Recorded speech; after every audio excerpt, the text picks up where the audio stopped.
Welcome to the Bible Forum. It is Sunday, June 17th, 2018, and I want to welcome you to the Counseling Corner. We're going to talk about drugs and depression and God. 1/3 of all Americans are taking prescription and over-the-counter drugs. That was a shocking statistic to me. I thought it was much higher. Much, much higher. This includes birth control, antacids, heart meds, and all the rest of it. A recent report from the Journal of American Medical Association says these can lead to a depression, symptoms of, and a diagnosis of depression. But are they depressed? Well, the answer is no. Yes. Do they need therapy? No. Yes. And suicide rates are up 30% in the last 20 years. About half are among people not known to suffer from mental illness.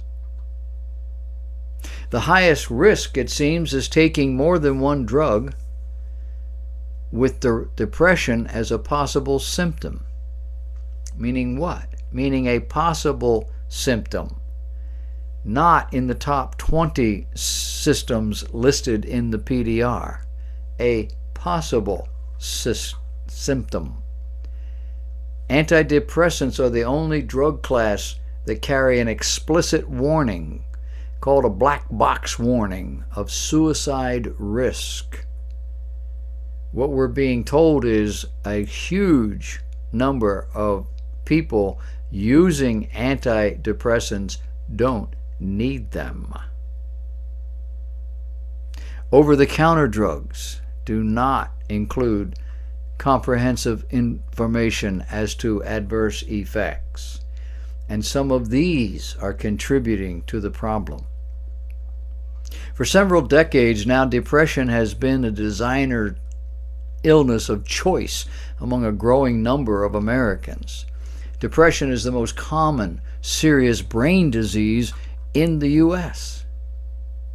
I place the word disease in quotations when I write it because disease conjures up physical ideas, and while the brain is a physical organ, the mind is not. And we're talking mental illness, not talking about brain tumors. We're talking about an illness of the mind, which is not physical. See how easily the experts can switch you away from the organ and still manage to keep you thinking organ, brain, mind. It's all the same. Major depression, also called unipolar as opposed to bipolar, is considered a physical illness whose principal manifestations are psychological and involve frequent episodes of intense hopelessness, along with a lowered self-esteem. It is a physical illness. It manifests not physically. It manifests in this non-physical way. And they don't see or understand that they're confusing their clientele. Oh, and left untreated, depression may eventually lead to suicide. So, well, I'm having it treated. You're having it treated like it's a physical problem. Major depression is recognized as the most prevalent type of mood disorder today. We're talking about mind, and now they've shifted us to mood. Words mean things. It is estimated that 17% of the U.S. population, between 5 and 12% are men, 10 to 20% are women, will suffer from a major depressive episode at least once in their lifetime. According to the DSM-4, that's the Diagnostic Statistical Manual that all the medical and psychological people use. It tells them all about the drugs. We're up to number 5 now. According to the DSM-4, a major depressive episode is diagnosed by the presence of at least 5 of these 9 symptoms, and they have to occur in the same 2-week period. That you would have a depressive mood, a reduced interest in almost all activities, an unintended significant weight loss or weight gain, that you would have insomnia, or that you would sleep too much, an increased or decreased motor activity, a fatigue or loss of energy, feelings of worthlessness or guilt, the reduced ability to concentrate or think, recurrent thoughts of death.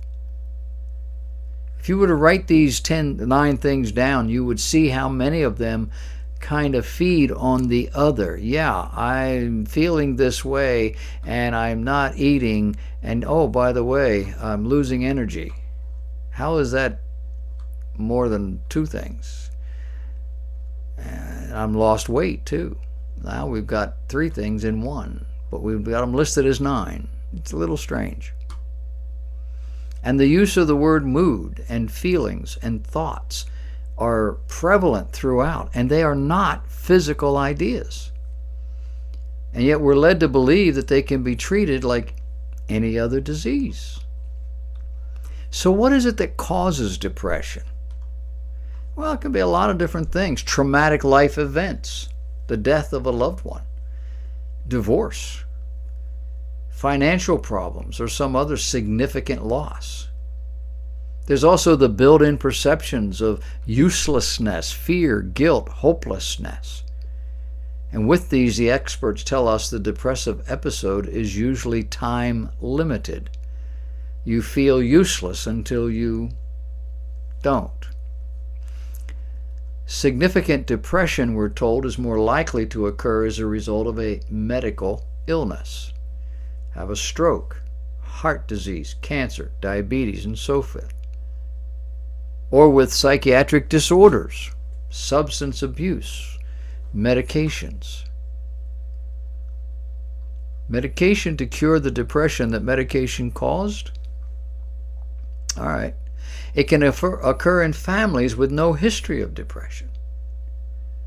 Although in families with a history, the biological vulnerability may be genetic, or it may be learned. You live with depressed people, you may act as though you're depressed. And there are whole families who genetically are predisposed to depression. There's also pessimistic people with low self-esteem, those who tend to worry too much or feel they have little control over life events. These people are at a higher level of risk. Often it's a combination of biological, cognitive, genetic, psychological, and environmental factors that trigger the depressive episode. Oh, and gender plays a part, because women are anywhere from 1.7 to 3 times more likely to be depressed sometime in their lives than are men. 25% are likely to experience severe depression. Now, generally, if a person, tends to be passive, dependent, pessimistic, or negative in their attitude, if their tendency is to brood or to dwell on their depression, to ruminate on the events of their life that are negative, their depressive episodes tend to last longer and to run much deeper. Nothing I've said has solved any problems or explained anything really worthwhile, except to say this is a multifaceted issue. Some of this may be biological, but mostly it's a mixture.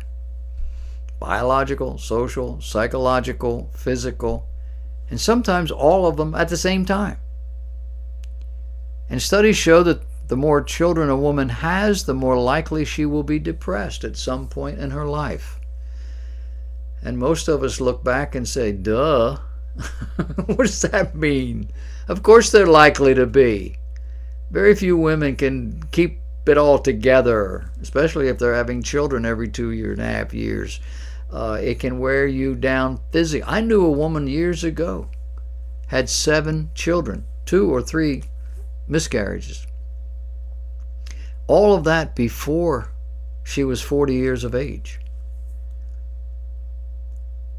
I saw her about 25 or 30 years later. I didn't recognize her. She was an entirely different woman. She was gorgeous. She looked healthy. She was vibrant. When I knew her, in her childbearing years, she was blonde. Her skin was almost translucent. She was thin. You could see through. On her arm, you could see the veins in her arms and hands. She was sucked dry. After years of not being in that, she came back and was now the vibrant woman she was when her husband married her. And oh, by the way, he ran off with another woman from seminary. Just want to hurt somebody. The psychological community tells us a woman who has been sexually or physically abused is more likely to be depressed. They just overwhelm us with the obvious. It's not the abuse, they say, that causes it, but the doubt, the fear, the recrimination, the embarrassment, the shame. I believe that. What if that woman is a committed Christian who is able to take all of this to the Lord and find peace? Today, 37% of women who have been sexually or physically abused by the age of 21. 37%. Some experts believe the number is closer to 50. Personally, I have seen otherwise intelligent women do the dumbest things sexually, thinking men would really mean what they say when talking about their looks or about how they make that man feel or what the future holds or how this is all going to work out. And of course, they're always sorry, the women. But seldom do they learn what I try to teach my girls from day one. Men are pigs. Get used to it. It's genetic. Poor and or minority women and children make up 75% of the population living in poverty in the United States. Now, we're not told why, but much of this is institutionalized. Women thinking this man really loves them and will take care of them. He's a baby daddy to 2 other children from different mothers, but he loves me. And I know his heart. I know he's changed. Have you heard that before? You women are so gullible, so easy. People like this often lack access to basic mental health care. They didn't get it at home or they rejected it. But mental health care many times means drugs, in part because a large percentage of Americans appear to be depressed, and the number and variety of antidepressants is huge. Some seek out psychotherapies. It's talk therapy relating to the soul. That the vast majority of practitioners know little or nothing about the human soul doesn't seem to matter. Psychologists, psychiatrists receive no training in soul matters. That they talk not at all about the soul, even as they are structured as soul doctors, doesn't seem to matter. It sounds significant. It sounds deep. It sounds like we really know what we're talking about. Now, at this point, all this could fit just as easily in a discussion of the invisible war against our soul. The psychological community tells us that appropriate treatment can help over 80% of those who suffer from depression. At the same time, there is no psychiatrist, no psychologist who ever promises a cure, but they can help over 80%. They merely suggest that if you keep coming to me at $60 to $400 an hour and or keep taking the drugs, you can live a relatively normal life, and that's considered success. Meaning, you won't generally or easily slip into a dysfunctional psychological hole as long as you're on this drug or the drugs I give you, for the most part. Maybe. The treatment here is a combination of talk and drugs, or a combination of drugs, or in rare situations, electroconvulsive therapy. This is where they hook up wires to your head and drive huge amounts of electricity through your brain in order to cure it. You do know we outlawed this about 70 years ago, right? It's back. It's been back for about 20 years. But it's different, they say. And I don't know what's different about it. Maybe they only hook it up to one side of the head or something. I don't know, but it's different. Nobody's doing that to me. You got to be desperate to get to that point. What did you do or not do to get to that point? In the so-called combination treatment, the antidepressant medication is often employed for direct symptom relief, while the psychotherapy, the talk therapy, is employed to teach the individual how to deal with life's problems more effectively and understand why they do what they do. Not sure how much is oriented toward this is wrong, you should not do that, this is right, you should do that, because then I'm moralizing, you see, I'm preaching. With drug therapy, the three groups of antidepressants are most often used to treat the so-called depressive illness. They are triglycerics, tricyclics, I got it wrong, monoamine oxidase inhibitors, MAOIs, and lithium. Lithium, I'm aware, I know lithium. I don't think we use it much anymore. But lithium carbonate is a salt, and it used to be the treatment of choice for bipolar, they call disease. It appears folks suffering from bipolar disease have a low salt serum level in their bloodstream.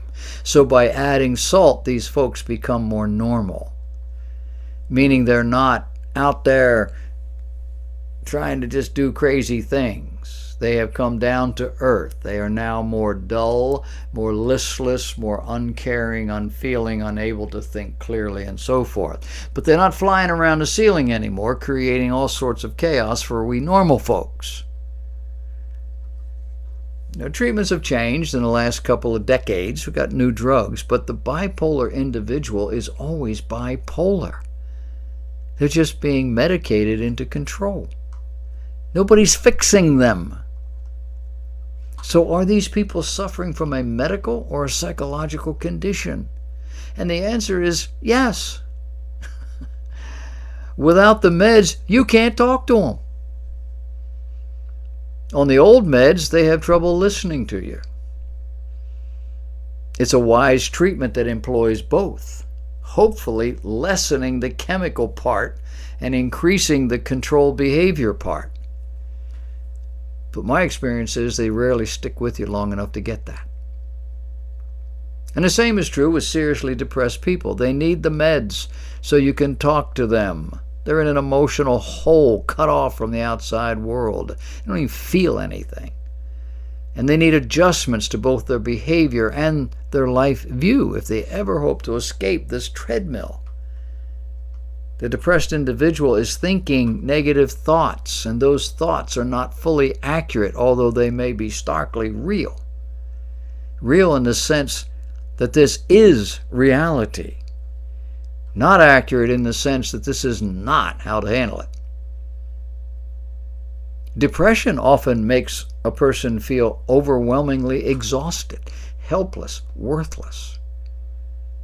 Real life is overwhelming to them. However, in many cases, the routines of life can be the way out. You see how confusing all this is? Exercise is good. Doing what you're supposed to do is good, whether you feel like it or not. It doesn't just help the body, it helps the mind. See, I even went to my head with my hand. The mind's not your brain. For women, the successful integration of her roles as mother, wife, worker, volunteer is good. Being able to accomplish something useful and important is good therapy. Keeping it all going over time is helpful, even if you don't feel like it. However, those with naturally depressive personalities, when they are at this low level, they are normal. When they tell you that nothing is going to get better, that's normal for them. They know something most of us don't. You're not going to cheer them up. Efforts to do so will only antagonize them. They're never going to be like you, the life of the party. Not going to happen. Leave them alone. Don't let them slide into listlessness and despair, but don't try to make them like you. Some of you are irritatingly outgoing and upbeat, and you can antagonize the rest of us very quickly. The point here is people are different. Some are depressive by nature, others are high flyers, and everybody else is somewhere in between. And God made them all. Now, I don't think Adam and Eve were bipolar. Sin has corrupted the gene pool and the psyche and all the rest of it. But however they came into this world, they are normal as long as they understand that God is God. Meaning that He has laid out values and responsibilities and character qualities and purposes that glorify Him. And as long as you're working with Him and toward these things, you're on the right road, regardless of how you feel today. Begin giving into your feelings, and soon you won't be doing anything except what you feel like doing. Then you will be practically, meaning in a practical way, useless. Useless to yourself, useless to others, and useless to God.